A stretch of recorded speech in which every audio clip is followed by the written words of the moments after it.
Bayangkan sejenak, langit malam Israel tiba-tiba disinari kilatan api, ledakan mengguncang kota, dan asap hitam membumbung tinggi menutupi Teluk Haifa. Kilang minyak terbesar yang menjadi sumber energi vital bagi negara itu, hancur dalam sekejap, sementara pembangkit listrik yang menopang seluruh jaringan juga luluh lantak. 3 nyawa melayang, pasokan listrik terhenti, dan kota tenggelam dalam gelap gulita. Semua ini terjadi hanya dalam 2 hari. Apa yang tampak seperti mimpi buruk kini menjadi kenyataan. Sebuah kiamat yang mengguncang infrastruktur dan ketahanan Israel. Dalam video kali ini, kita akan membedah setiap detik dramatis dari serangan rudal Iran yang mengguncang Timur Tengah, dampaknya bagi Israel, dan bagaimana dunia bereaksi terhadap kehancuran ini. Bersiaplah untuk menyaksikan ketegangan yang nyata. Sebelum video ini dilanjutkan, saya mohon sahabatku semua ikhlas untuk like dan subscribe. Saya doakan Anda semua sehat selalu, panjang umur, dilancarkan rezekinya, dimudahkan dalam setiap urusan baiklah. Langsung kita mulai ceritanya. Bayangkan pemandangan yang menakutkan. Langit malam Haifa diselimuti oleh asap hitam tebal, kilatan api yang menjilat ke udara, dan suara ledakan bergemuruh mengguncang kota. Kilang minyak Bazan, yang selama puluhan tahun menjadi pusat energi Israel, kini luluh lantak. Dalam hitungan jam, fasilitas yang biasanya sibuk dengan aktivitas pekerja dan jalur distribusi bahan bakar ini berubah menjadi lautan api yang tak terkendali. Rudal-rudal presisi yang diluncurkan Iran menembus pertahanan udara, menghancurkan tangki-tangki penyimpanan, pipa utama, dan jalur transmisi energi. Tak hanya kilang minyak, pembangkit listrik yang menyediakan energi uap dan listrik bagi seluruh kompleks Bazan juga menjadi sasaran. Api menjalar cepat, membakar mesin-mesin utama, dan menghancurkan jaringan distribusi energi. Hanya dalam 2 hari, 2 infrastruktur vital ini lumpuh total, memicu kekacauan besar di Haifa dan sekitarnya. Upaya pemadaman dilakukan oleh ratusan petugas pemadam kebakaran yang berjuang melawan panas yang ekstrim dan ledakan sporadis dari tangki yang meledak. Kepulan asap hitam pekat membuat pernapasan hampir mustahil, sementara suhu yang membara meluluh lantakan logam dan mengubah jalan-jalan di sekitar kilang menjadi neraka yang nyata. 3 pekerja tragis kehilangan nyawa, menambah kesedihan di tengah kepanikan yang melanda masyarakat. Dampak lingkungan pun tak kalah mengerikan. Tingkat polusi meningkat drastis, dengan kadar benzena tercatat 100 kali lipat dari normal.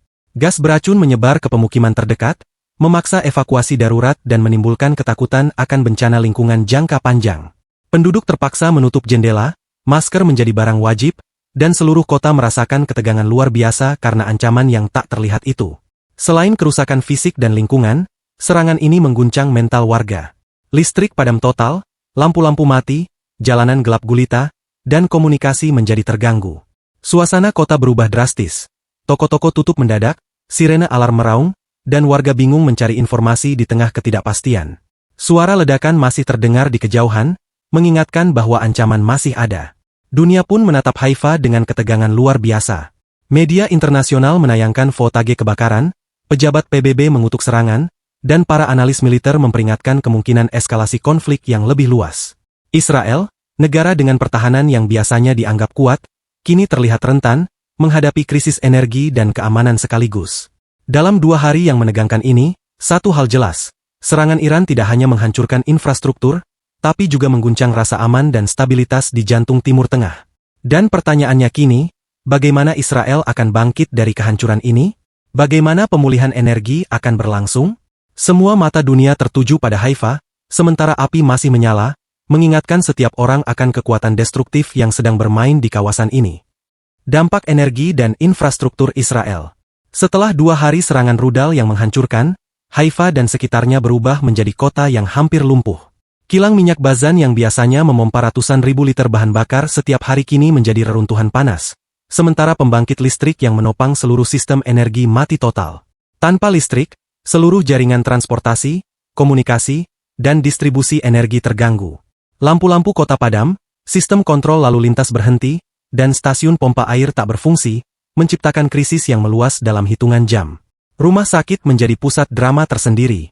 Tanpa pasokan listrik cadangan yang memadai, alat-alat medis kritis bekerja di ambang kegagalan. Pasien-pasien yang bergantung pada ventilator dan peralatan medis lainnya menghadapi risiko tinggi. Layanan darurat kewalahan, dan setiap detik terasa seperti peperangan melawan waktu. Di sektor industri, perusahaan-perusahaan yang bergantung pada energi dari kilang dan pembangkit listrik terpaksa menghentikan operasi. Pabrik-pabrik berhenti, jalur produksi macet, dan rantai pasokan terganggu. Ekonomi lokal terhuyung, sementara warga menumpuk kebutuhan pokok yang semakin sulit didapat. Harga bahan bakar naik drastis, antrian panjang terbentuk di SPBU, dan kekhawatiran akan kelangkaan energi merayapi seluruh kota. Jaringan distribusi energi yang rusak juga berdampak pada komunikasi. Internet dan jaringan telepon terganggu, membuat koordinasi evakuasi, bantuan darurat, dan komunikasi keluarga menjadi lebih sulit. Kegelapan dan kebisingan ledakan menciptakan atmosfer menegangkan, seolah warga hidup di tengah zona perang, bukan di kota yang selama ini dianggap aman. Lebih menakutkan lagi, kerusakan infrastruktur energi ini memicu ancaman keamanan tambahan. Sistem pertahanan yang biasanya bergantung pada pasokan listrik kini terbatas kemampuannya. Radar, sistem deteksi rudal, dan pusat komando menjadi kurang efektif, meninggalkan celah yang bisa dimanfaatkan lawan. Ketegangan meningkat tidak hanya di Haifa, tetapi di seluruh Israel, karena ketidakpastian keamanan kini merayap ke level nasional. Sementara itu, dampak lingkungan dari kebakaran kilang dan pembangkit listrik tidak bisa diremehkan. Asap hitam pekat membawa partikel berbahaya ke udara, benzena dan gas beracun lainnya menyebar ke pemukiman warga, dan petugas lingkungan memperingatkan bahwa efek jangka panjang bisa menghancurkan ekosistem lokal. Anak-anak dan orang tua menjadi kelompok paling rentan, sementara warga berjuang menghindari paparan polusi yang mematikan. 2 hari yang melelahkan ini menunjukkan betapa rapuhnya infrastruktur kritis. Satu serangan presisi bisa menghentikan energi, komunikasi, dan layanan vital, memaksa pemerintah dan warga untuk menghadapi ketakutan yang nyata. Israel menghadapi tantangan berat. Bagaimana memulihkan pasokan energi, menstabilkan jaringan listrik, dan melindungi warganya dari ancaman yang masih mengintai? Dalam situasi ini, ketegangan tidak hanya berasal dari serangan awal, tetapi dari ketidakpastian yang terus menggantung. Kapan serangan berikutnya akan terjadi? Bagaimana respons militer dan sipil akan berjalan? Dan yang terpenting, apakah Israel mampu bertahan menghadapi kekuatan destruktif yang sedang bermain di wilayahnya? Semua pertanyaan ini menambah ketegangan, membuat setiap detik di Haifa terasa seperti ujian ekstrim terhadap ketahanan sebuah bangsa. Reaksi warga dan kepanikan di Haifa. Di tengah kobaran api dan asap hitam yang menjulang, warga Haifa berjuang menghadapi kepanikan yang melanda kota. Suara sirine peringatan berbunyi tiada henti, kendaraan darurat berlalu lalang di jalanan gelap, sementara ledakan sporadis dari kilang minyak dan pembangkit listrik terus bergema. Setiap detik membawa ketidakpastian baru, dan ketegangan tampak jelas di wajah-wajah mereka. Antrian panjang terbentuk di SPBU, supermarket, dan apotek. Warga saling bertukar kabar tentang perkembangan serangan, rumor menyebar lebih cepat daripada informasi resmi. Anak-anak menangis, orang tua panik, dan banyak yang mencoba mengevakuasi keluarga mereka ke tempat yang dianggap aman. Jalanan dipenuhi kendaraan pribadi yang berhenti mendadak, menghalangi bantuan darurat, sementara asap tebal membuat pandangan nyaris nol. Banyak warga yang memutuskan untuk mengungsi, meninggalkan rumah-rumah mereka yang kini tak aman. Kegelapan total akibat padamnya listrik memperparah suasana mencekam, membuat kota terlihat seperti medan perang. Lampu-lampu kota mati, sistem transportasi publik lumpuh, dan komunikasi terbatas karena jaringan telepon dan internet terganggu. Sementara itu, kebakaran yang belum sepenuhnya terkendali terus membakar fasilitas vital, menciptakan suara gemuruh yang seakan menghantui setiap langkah warga. Rumah sakit kewalahan menghadapi lonjakan pasien, banyak yang mengalami luka akibat kepanikan dan kecelakaan di jalanan gelap. Petugas medis bekerja tanpa henti, seringkali harus membuat keputusan cepat antara nyawa pasien satu dengan yang lain. Kepanikan tidak hanya dirasakan secara fisik, tetapi juga psikologis. Warga hidup dalam ketakutan akan serangan berikutnya, dan banyak yang mengalami stres berat akibat ketidakpastian yang terus menghantui. Di media sosial, video-video dramatis menyebar cepat. Api membakar tangki minyak, pembangkit listrik mengeluarkan semburan api, dan warga berlarian di jalanan gelap sambil membawa keluarga mereka. Informasi ini menambah kepanikan, karena banyak warga yang tidak mengetahui sejauh mana kerusakan sebenarnya. Kabar-kabar hoaks pun muncul, memicu ketakutan tambahan, membuat suasana semakin tidak terkendali. Di tengah kekacauan, muncul solidaritas luar biasa. Tetangga saling membantu mengevakuasi yang lebih tua, sukarelawan mencoba membantu memadamkan api kecil, dan komunitas lokal membuka tempat aman untuk menghindari bahaya. Namun, ketegangan tetap tinggi. Setiap suara ledakan atau getaran kecil dari jauh membuat warga terhenti sejenak, jantung mereka berdebar kencang, menunggu apakah serangan berikutnya akan datang. Kepanikan ini tidak hanya bersifat sementara.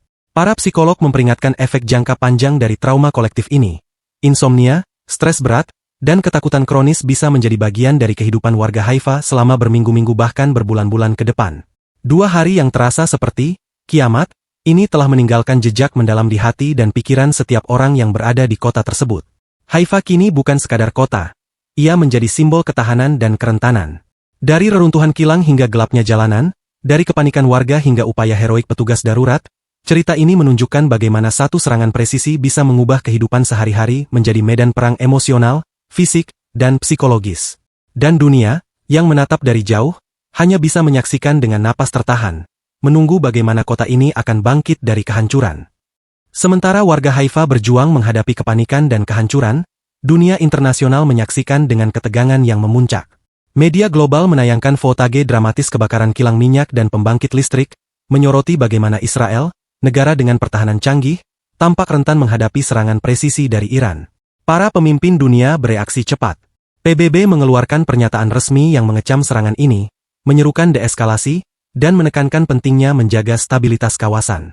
Namun, seruan diplomatis itu hanya seolah suara kecil di tengah kekacauan. Negara-negara tetangga dan sekutu Israel memantau situasi dengan cemas, mengirimkan pasukan tambahan atau menyiapkan bantuan darurat untuk mengantisipasi potensi eskalasi. Di arena politik internasional, serangan ini memicu perdebatan sengit. Dewan Keamanan PBB mendesak Iran untuk menghentikan aksi militer yang dianggap melanggar hukum internasional. Di sisi lain, beberapa negara menilai serangan ini sebagai respons atas kebijakan Israel yang dianggap provokatif di kawasan. Situasi ini menciptakan ketegangan diplomatik yang semakin membara, membuat dunia berada di ambang konflik lebih luas. Di Israel, pemerintah berjuang menghadapi krisis ganda, pemulihan energi dan keamanan nasional. Perdana Menteri menggelar rapat darurat dengan menteri-menteri kunci dan panglima militer, membahas langkah-langkah strategis untuk memulihkan sistem energi yang lumpuh, memperkuat pertahanan, dan menenangkan warga yang ketakutan. Keputusan-keputusan ini harus diambil dengan cepat karena setiap jam yang terlewat berarti potensi kerusakan dan kepanikan yang lebih besar. Selain itu, serangan ini memengaruhi pasar energi global. Harga minyak melonjak, stok energi menjadi tidak stabil, dan perusahaan-perusahaan internasional yang bergantung pada pasokan dari kawasan ini mulai melakukan manuver darurat. Investor dan analis ekonomi memperingatkan bahwa konflik ini dapat memicu krisis energi yang lebih luas jika tidak segera diatasi. Reaksi internasional juga terlihat dalam bentuk dukungan kemanusiaan. Negara-negara sekutu Israel mengirim bantuan medis, tim pemadam kebakaran, dan peralatan darurat. Namun, tantangan logistik akibat kerusakan infrastruktur dan ancaman serangan lanjutan memperlambat distribusi bantuan. Ketegangan politik dan militer semakin memuncak, seolah dunia sedang menahan napas menunggu babak berikutnya dari drama ini. Serangan ini juga memicu pergeseran strategi regional. Negara-negara tetangga meningkatkan kewaspadaan, menempatkan pasukan cadangan, dan mengaktifkan sistem pertahanan rudal mereka. Setiap langkah militer atau diplomatik bisa memicu reaksi berantai, membuat situasi semakin tidak stabil. Dalam 2 hari yang dramatis ini, Haifa bukan hanya menjadi simbol kehancuran infrastruktur, tetapi juga panggung ketegangan politik dan diplomatik.